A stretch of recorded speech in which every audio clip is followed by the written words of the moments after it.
Bonjour, aujourd'hui nous allons voir la lettre G et les lettres GU qui font le son G.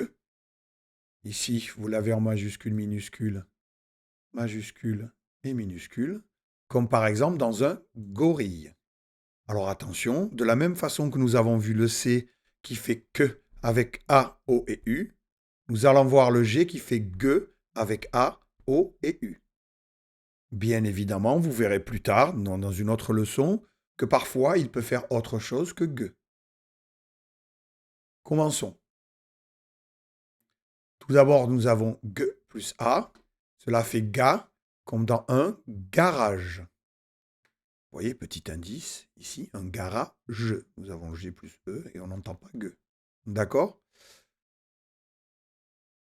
Ici, nous avons le G plus le O qui font go, comme dans le gorille. Et ici, nous avons G plus U qui font gu, comme dans Gustave. Ici, il s'agit de Gustave Eiffel, la personne qui a conçu la tour Eiffel. Voilà.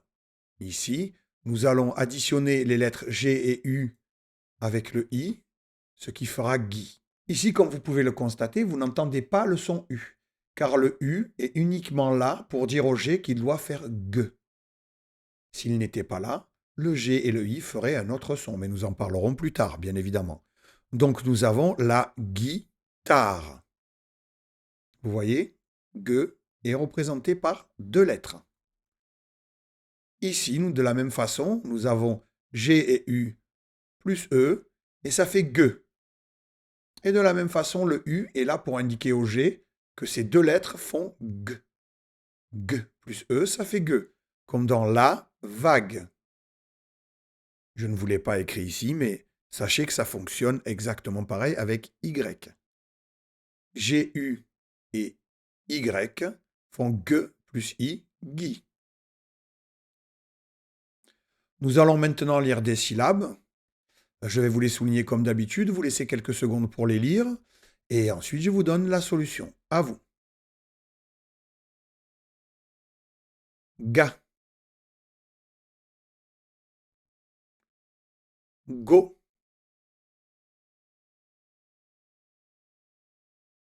gou. Car même si O et U font OU, le fait que le O soit à côté du G fait que le G se prononce GUE. Donc goût. À vous.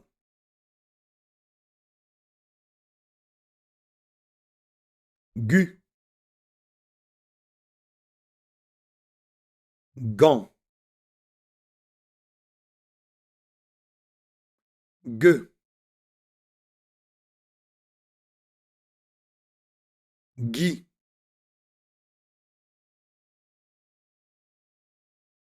gué,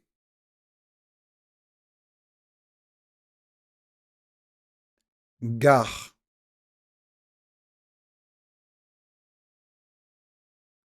guet,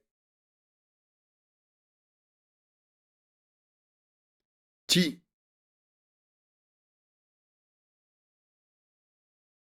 gui,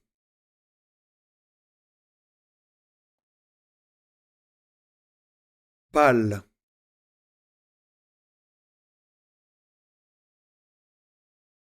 sort, ment,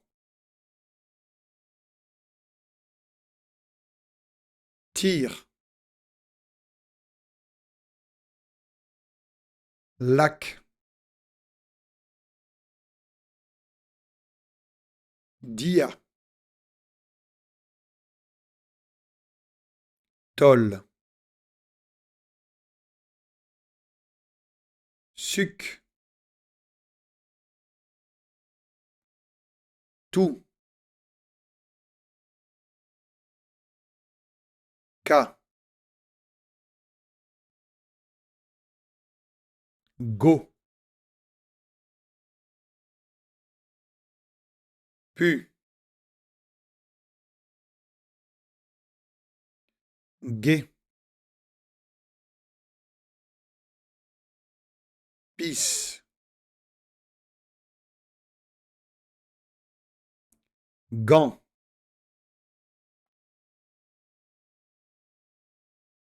bac,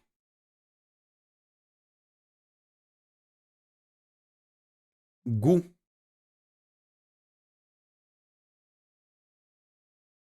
doc, Guy. Nous allons maintenant lire des mots. À vous.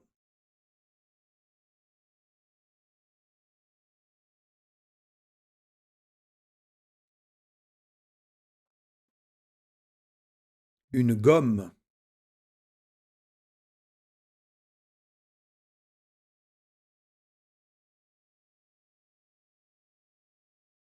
une migale,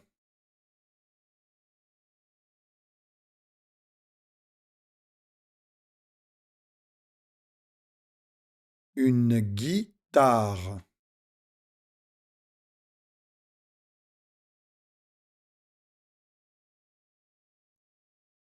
la figure,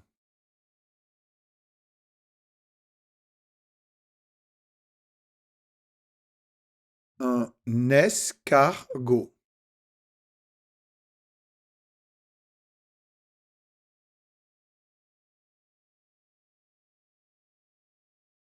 les gants,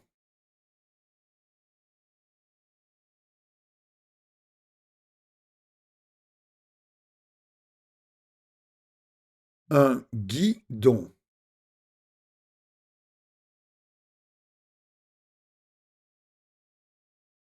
un guépard,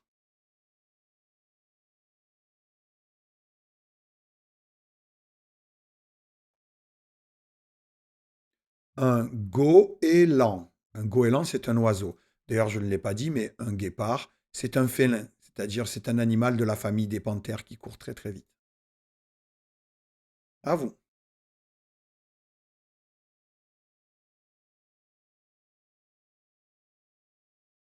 Le guide,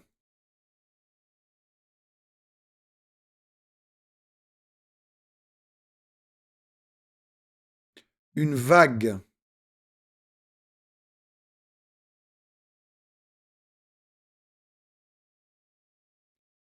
une baguette. Vous voyez, nous avons le gueux et avec le et à côté, donc une baguette. À vous.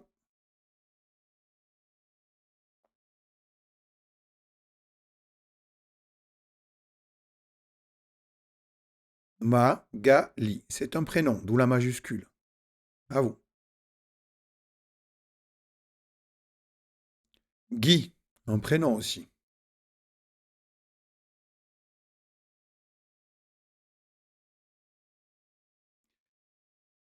Il s'agit de Diego. Alors vous voyez, il n'y a pas d'accent, car il s'agit d'un prénom d'origine espagnole, et là, le E se prononce E. Donc Diego, même si effectivement, chez nous, on aurait tendance à dire Diego. Non, c'est Diego. À vous.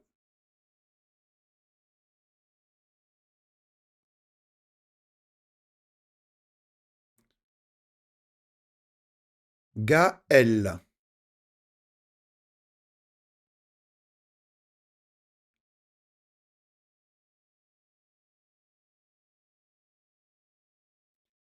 L'Angola. Il s'agit d'un pays, d'où la majuscule.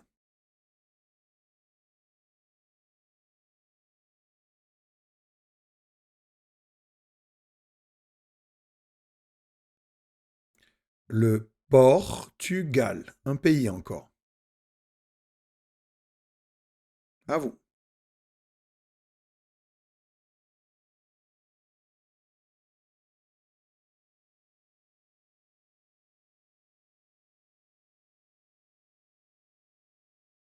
Guéri.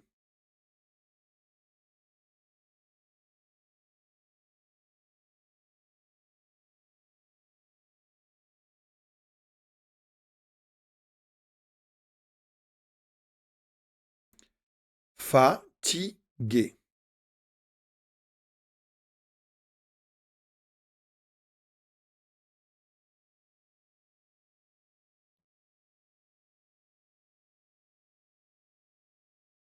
élégant.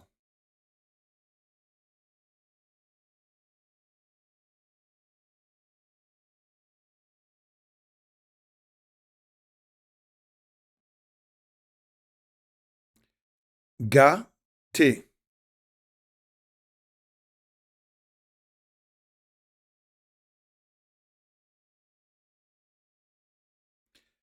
Alors là, il s'agit de égoïste. Vous voyez, il y a 2 points sur le i. C'est ce qu'on appelle des trémas. Ils servent à séparer le o et le i. Car nous verrons plus tard que quand on met o à côté de i, on obtient un son qui est le son oua. Vous n'êtes pas obligé de vous en rappeler tout de suite, c'est pas grave.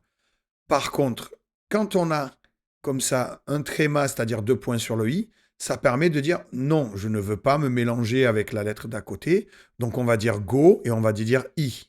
Donc égoïste. À vous.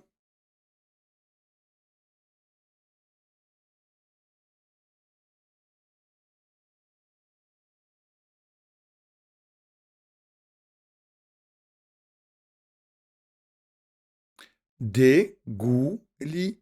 Dégouliner. Voilà, encore quelques groupes de mots.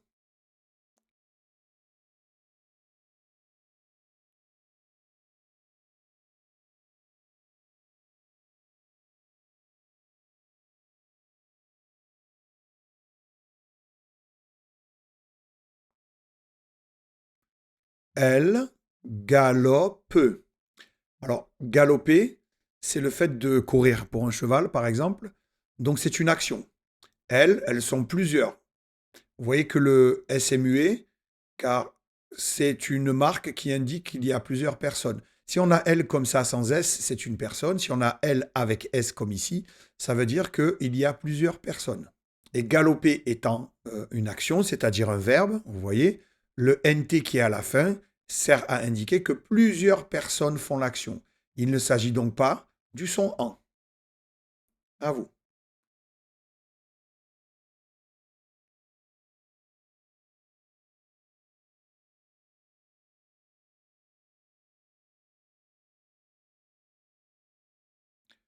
Je regarde. Je regarde.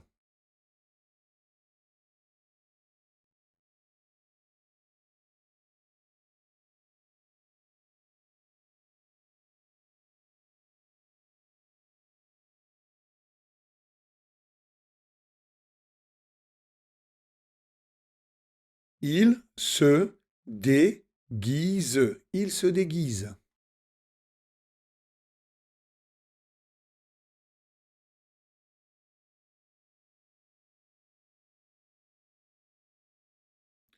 Tu goûtes. Nous allons maintenant lire des phrases.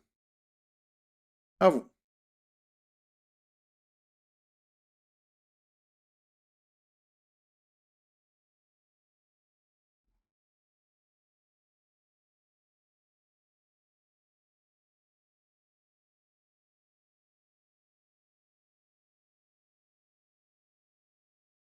Il s'agit de Agathe et Gaël, Agathe et Gaël. Ramasseux, donc c'est l'action de ramasser, elles sont plusieurs à le faire, donc le NT est juste une marque qu'il y a plusieurs personnes qui font l'action.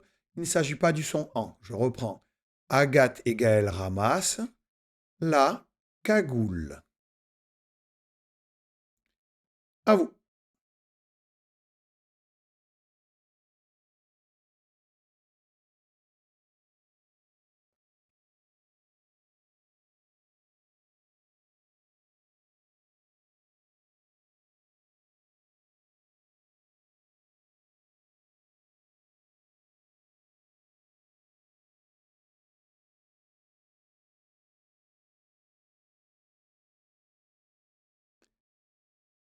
La guêpe butine les marguerites.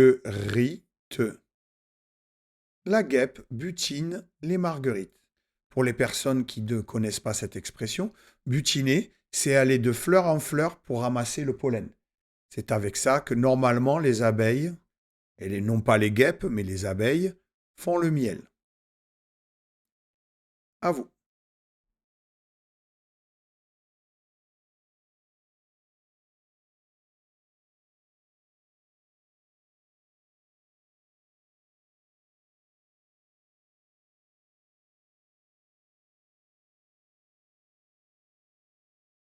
Le guépard guette la gazelle. Le guépard guette la gazelle.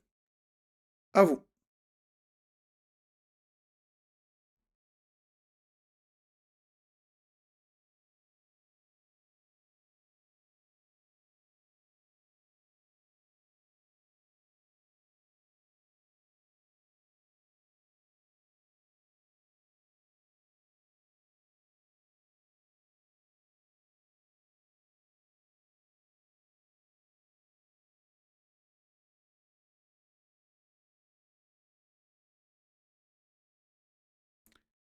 Les gants guitariste s'est égaré dans la gare de Gap.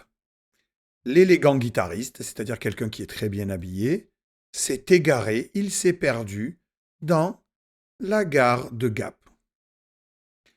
Nous allons maintenant lire un texte dont voici le titre. À vous.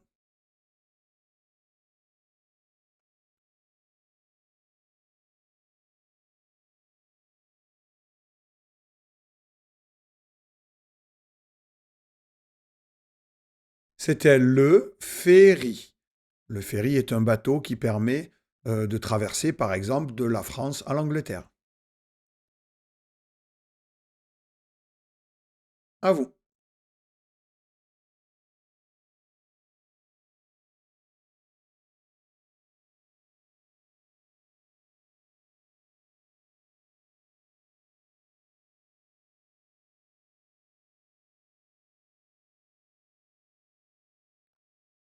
Lulu, Lily et Hugo partent en séjour de découverte avec l'école. Lulu, Lily et Hugo partent en séjour de découverte avec l'école. C'est l'action de partir, donc il ne s'agit pas du son en, c'est bien le NT qui indique que plusieurs personnes, Lulu, Lily et Hugo, font l'action. Allez, je vous donne deux petites phrases à lire d'un coup, à vous.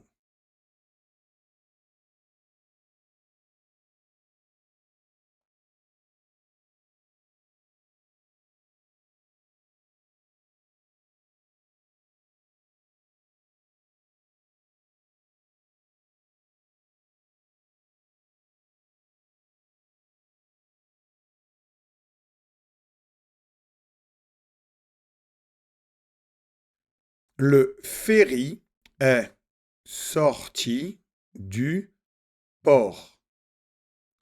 Il vogue sur la Manche. Le ferry est sorti du port. Il vogue sur la Manche. Vogue, c'est ou voguer, c'est le verbe que l'on emploie pour dire qu'un bateau est sur l'eau et qu'il navigue, c'est-à-dire qu'il avance. À vous.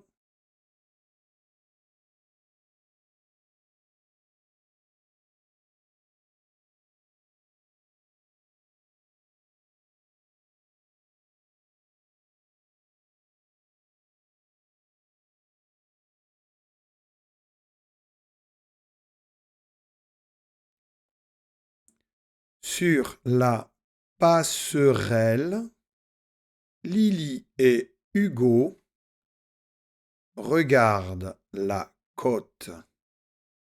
Donc sur la passerelle, Lily et Hugo regardent la côte. Action de regarder. Ils sont plusieurs à regarder. ENT. Ce n'est pas le son en. À vous.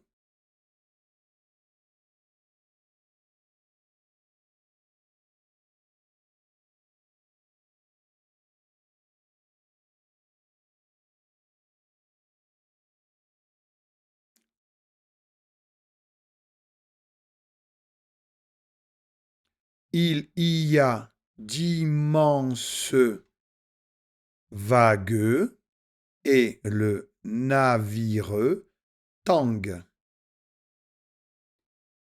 Il y a d'immenses vagues et le navire tangue, c'est-à-dire le navire bouge de gauche à droite. Allez, je vous donne jusqu'à ici, allez-y.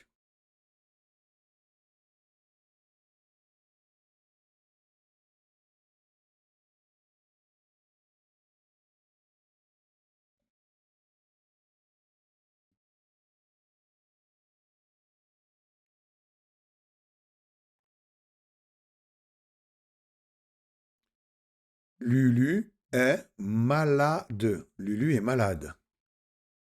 Il a des taches violettes et il tire la langue. Il a des taches violettes et il tire la langue. À vous.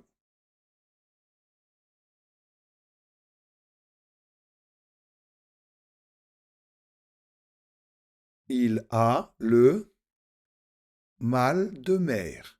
Il a le mal de mer. À vous.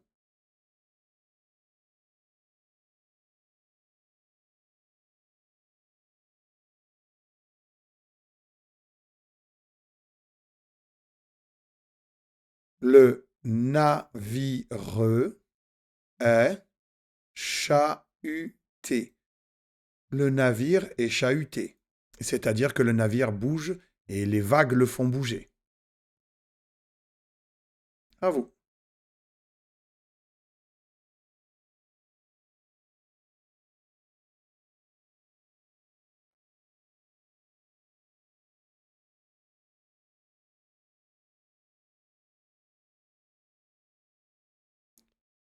Des gouttes arrivent sur Lulu.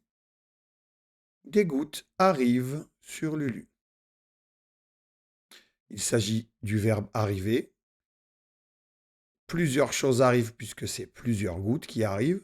Et donc, il s'agit de la marque plusieurs personnes font l'action. Ce n'est pas le son en. À vous. Une phrase un petit peu plus longue, je vous laisse un peu plus de temps.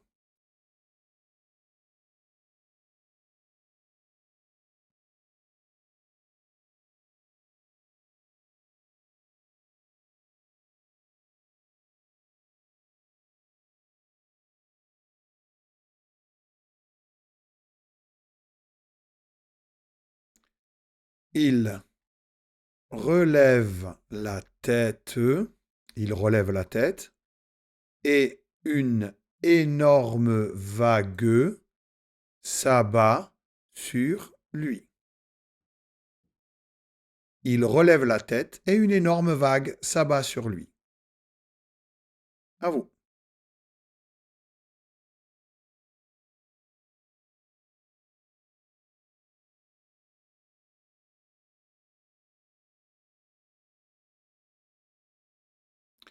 Lulu est tout recouvert d'algues. Je vais maintenant vous lire le texte dans son intégralité pour une meilleure compréhension. Le ferry. Lulu, Lily et Hugo partent en séjour de découverte avec l'école. Le ferry est sorti du port. Il vogue sur la Manche. Sur la passerelle, Lily et Hugo regardent la côte. Il y a d'immenses vagues et le navire tangue. Lulu est malade. Il a des taches violettes et il tire la langue. Il a le mal de mer. Le navire est chahuté. Des gouttes arrivent sur Lulu. Il relève la tête et une énorme vague s'abat sur lui. Lulu est tout recouvert d'algues. Quand je vous ai dit tout à l'heure que le ferry était un bateau qui pouvait par exemple faire le voyage entre la France et l'Angleterre, en l'occurrence, il s'agit de ça. Le ferry est sorti du port, il vogue sur la Manche. J'ai oublié de vous le dire, donc je vous le dis maintenant. La Manche, c'est la mer qui sépare la France de l'Angleterre. Voilà, à bientôt pour une prochaine vidéo. Au revoir.